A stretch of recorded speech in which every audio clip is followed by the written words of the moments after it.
अस्सलाम वालेकुम दोस्तों, welcome to daily success by K A. आज हमारी वीडियो का टॉपिक है doctrine of rule of law.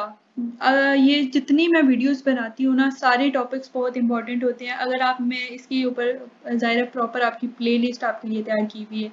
आप चाहते हैं एग्जाम्स के अंदर अगर आप सिर्फ मेरी वीडियोस जो मैंने टॉपिक्स करवाए हैं आप सिर्फ वो टॉपिक्स कर लें, आपका पेपर कंप्लीटली आप सारे क्वेश्चंस अटेम्प्ट कर सकेंगे और अच्छे से अटेम्प्ट कर सकेंगे। ठीक है, इसलिए मेरी वीडियो को स्टार्ट से लेके एंड तक ज़रूर देखा करें। ये नहीं कि आप जाते जाके नोट्स जो है वो डाउनलोड कर लें। नोट्स से कोई फ़ायदा नहीं होता जब तक आपको समझ ना आई हो किसी चीज़ की।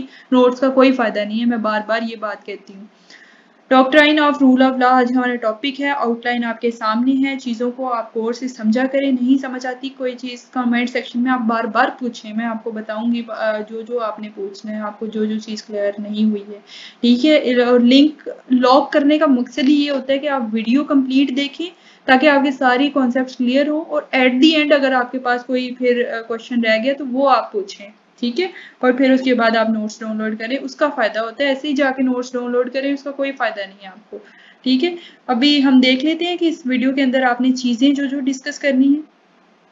सबसे पहले हम doctrine of rule of law जो है उसकी सिग्निफिकेंस देखेंगे। ठीक है, और इसके फंडामेंटल जो प्रिंसिपल्स हैं उनको हम थोड़ा सा देखेंगे। जो प्रिंसिपल्स हैं वो देखेंगे। जुडिशरी का इसके अंदर क्या रूल ऑफ लॉ के अंदर क्या रोल होता है उसको डिस्कस करेंगे।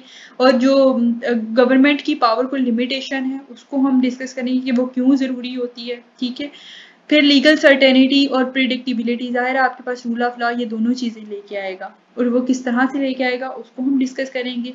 फिर उसके बाद हम देखेंगे कि इसके अंदर प्रोटेक्शन होती है फंडामेंटल राइट्स और जो भी लिबर्टीज़ हैं, आज़ादी है, फ्रीडम ऑफ स्पीच है, उसको किस तरह से उनकी प्रोटेक्शन मिलती है। ठीक है, अकाउंटेबिलिटी और ट्रांसपेरेंसी को हम डिस्कस करेंगे इसके अंदर। और फिर हम देखेंगे कि इसकी डेमोक्रेटिक सोसाइटी के अंदर इम्पोर्टेंस क्या है, तो या फिर अगर इसको कोई चैलेंजेस हैं तो वो कौन से चैलेंजेस हैं। ठीक है, और एंड पर हम कंक्लूजन देखेंगे। ठीक है, ये सारी चीज़ें आप इसके अंदर डिस्कस करोगे। ये देखें आपके सामने ये क्लियर हो जाएगा। ये आपके आउटलाइन है। आउटलाइन बनाने का मकसद ही ये है कि आपको याद रहे चीज़ें कि जो की कॉन्सेप्ट्स हैं वो आपके जहन में रहें। ठीक है, अभी हम वीडियो को प्रॉपरली स्टार्ट करते हैं। सबसे पहली चीज़ है इंट्रोडक्शन।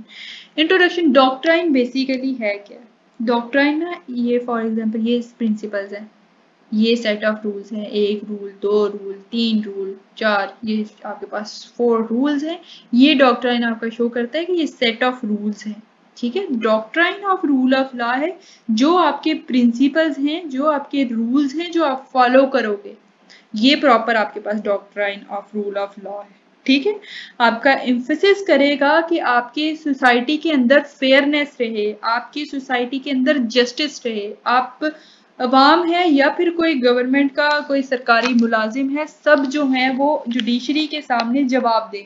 ठीक, की प्रिंसिपल्स अगर रूल ऑफ लॉ की हम बात करें तो ये सबके लिए बराबर है। डिस्क्रिमिनेशन नहीं की जाएगी। सब जो है वो कानून के सामने जवाबदेह होंगे। ठीक है, वो आम रया है, वो कोई सरकारी मुलाजिम है, सबके लिए कानून की नज़र में सब बराबर हैं। ये आपका की प्रिंसिपल कहता है रूल ऑफ लॉ का।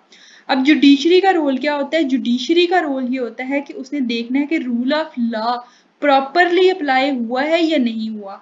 जुडिशरी यानी अगर कोर्ट के अंदर कोई केस आता है तो रूल ऑफ लॉ के अंदर रहते रहते उसको जो है वो जो भी केस है उसका फैसला करना है और ये चीज़ देखनी है कि जितने भी लॉ है उसको प्रॉपरली इन्फोर्स कराया गया है या नहीं, और जितना हो सके जस्टिस को सर्व किया जाए। ठीक है, लिमिटेशन ऑफ गवर्नमेंट पावर। अब रूल ऑफ लॉ के अंदर एक और चीज़ की गई है कि जो गवर्नमेंट की पावर है उसको लिमिट कर दिया गया और ये बहुत अच्छी चीज़ है। अगर आपकी गवर्नमेंट के पास पावर अनलिमिटेड हो ना तो फिर अवाम के खिलाफ अक्सर जो है वो गवर्नमेंट मतलब जस्टिस इंसाफ नहीं रखती। जैसे हमने एक टॉपिक के अंदर इसी के अंदर मगना कार्टा 1215 के अंदर हमने पढ़ा था जहाँ पे किंग को जो है वो अनलिमिटेड पावर थी जब, तो उसने जो है वो अवाम के ऊपर जुल्म करना शुरू कर दिए थे, अपनी पावर का नाजायज इस्तेमाल करना शुरू कर दिया था। तो अगर हम गवर्नमेंट पावर को लिमिट रखें तो उससे हमें ये फायदा होता है कि गवर्नमेंट जो है फिर वो चेक में रहती है, उसको भी पता होता है कि मैंने अगर इंसाफ ना किया, मैंने अगर कुछ अब्यूज की, पावर की, तो मुझे कोर्ट के सामने पेश होना पड़ेगा। ठीक है, अगर आप गवर्नमेंट की पावर लिमिट कर रहे हो तो ये चीज आपको इस चीज का सबूत है कि ठीक है, हमें गवर्नमेंट एज अ सरकारी मुलाजिम भी अगर मैं कोई गलत काम करता हूँ तो कानून मुझे वैसे ही देखेगा जैसे एक आम इंसान को देख रहा है। तो इसलिए ये गवर्नमेंट की पावर लिमिट होनी चाहिए। और फिर उसके बाद रूल ऑफ लॉ आपको सर्टेनिटी और प्रिडिक्टेबिलिटी है। ज़ाहिर है आपके पास लॉज क्लियर होंगे, एक्सेसिबल हैं, तो आप इजीली प्रिडिक्ट कर सकते हैं कि फॉर एग्जांपल मुझे पता है कि चोरी मैं करूंगी तो चोरी की क्या सज़ा है, मुझे पता है कि ये लिखी हुई है, मुझे सज़ा मिलनी ही मिलनी है, या तो मुझे जुर्माना भरना पड़ेगा, पेनल्टी पड़ेगी, या मुझे कोई सज़ा हो जाएगी 6 महीने की। ठीक है, तो ये होता है कि प्रिडिक्टेबिलिटी हमें पता होता है, लॉ हमारे सामने क्लियरली आ जाता है। और फिर रूल ऑफ लॉ का एक और जो डॉक्ट्राइन है आपके पास, इसने हमें बताया कि हमारे जो फंडामेंटल राइट्स हैं उनको, जैसे आपकी फ्रीडम ऑफ स्पीच है, जिंदा रहने का हक है, एम्प्लॉयमेंट का हक है, अच्छी आबो हवा का हक है, क्लाइमेट का हक है, ये सारे आपके हक हैं। तो रूल ऑफ लॉ को अगर आपको पता है तो आपको अपने फंडामेंटल राइट्स का पता है, आपको अपनी लिबर्टीज का पता है, आपको अपनी लिमिटेशंस का पता है, आपको अपनी रिस्पॉन्सिबिलिटीज का पता है। ठीक है, अकाउंटेबिलिटी एंड ट्रांसपेरेंसी का मतलब है कि हर प्रमोट करते हैं अकाउंटेबिलिटी और ट्रांसपेरेंसी को, यानी आपकी जुडिशरी इंडिपेंडेंट है, आपके जितने लीगल प्रोसेस हैं वो फेयर हैं, आपको जस्टिस को एक्सेस है, प्रॉपर एक्सेस है। ठीक है, ये सारी चीजें जो हैं वो आप रूल ऑफ लॉ के अंदर प्रेजेंट है कि अकाउंटेबिलिटी है, अगर आपने कुछ किया है तो आपको कानून के सामने जवाबदेह होना पड़ेगा। ठीक है, कोई भी इलीगल एक्टिविटी है। और अगर हम देखें तो democratic society, what is democratic society, जहां पर अवाम की मर्जी से लीडर चूज किया जाता है। ठीक है, अवाम की राय होती है, अवाम की, डेमो होता है पीपल। ठीक है, देखो rule of law democratic society के अंदर बहुत ही ज्यादा क्रूशियल रोल किस तरह से प्ले करता है कि फॉर एग्जांपल अगर हम रूल ऑफ लॉ देखें तो उसमें इंडिविजुअल राइट्स का बहुत ज्यादा ख्याल रखा गया है। फॉर एग्जांपल ये इंडिविजुअल राइट्स जो है आपको प्रोटेक्ट करेंगे, आपको फ्रीडम देंगे। ठीक है, और आप इक्वल है, पूरी सोसाइटी हो जाएगी। और आपको जब आप फ्रीडम ऑफ स्पीच मिल रही है तो आप गवर्नमेंट का कोई लॉ है तो आप उसके खिलाफ भी आवाज उठा सकते हैं कि भाई ये हमारे लॉज के खिलाफ है।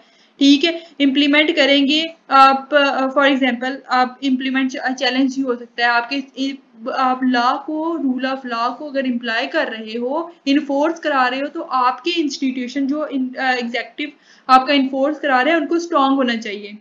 ठीक है, उनके ऊपर किसी तरह का प्रेशर नहीं होना चाहिए, और फिर जो है वो आप रूल ऑफ लॉ को इजीली इम्प्लीमेंट करा सकते हो। तो अब हमने पढ़ा क्या, डॉक्ट्राइन ऑफ रूल जो है वो एक वाइटल, रूल ऑफ लॉ एक वाइटल प्रिंसिपल है जो आपका फेयरनेस लेके आएगा, आपकी जस्टिस लेके आएगा, अकाउंटेबिलिटी होगी, आपके इंडिविजुअल राइट्स की प्रोटेक्शन आपको देगा। ठीक है, एक डेमोक्रेटिक सोसाइटी के अंदर रूल ऑफ लॉ बहुत ही ज्यादा इंपॉर्टेंट रोल प्ले करता है। ये सारे कॉन्सेप्ट्स थे जो बेसिकली हमने डिस्कस किए हैं। रूल ऑफ लॉ ये काफी इंपॉर्टेंट क्वेश्चन है। आई होप आपके सारे कॉन्सेप्ट्स जो है वो क्लियर हो गए होंगे, आपकी सारी क्वेरीज क्लियर हो गई होंगी। आपके जो नोट्स का पासवर्ड है वो 890 है। 890 आप लगाएंगे, लिंक आपके पास पीडीएफ फॉर्म में खुल के आ जाएगा, वहां से आप नोट्स डाउनलोड कर सकते हैं। आई होप सो आपकी सारी क्वेरीज जो है वो क्लियर होगी होगी। अगर फिर भी किसी चीज की समझ नहीं आई आप कमेंट सेक्शन में पूछ सकते हैं। ठीक है, और अगर चैनल को लाइक और सब्सक्राइब नहीं किया तो काइंडली लाइक और सब्सक्राइब कर दें हमारे चैनल को, और आगे शेयर करें जितना हो सकता है।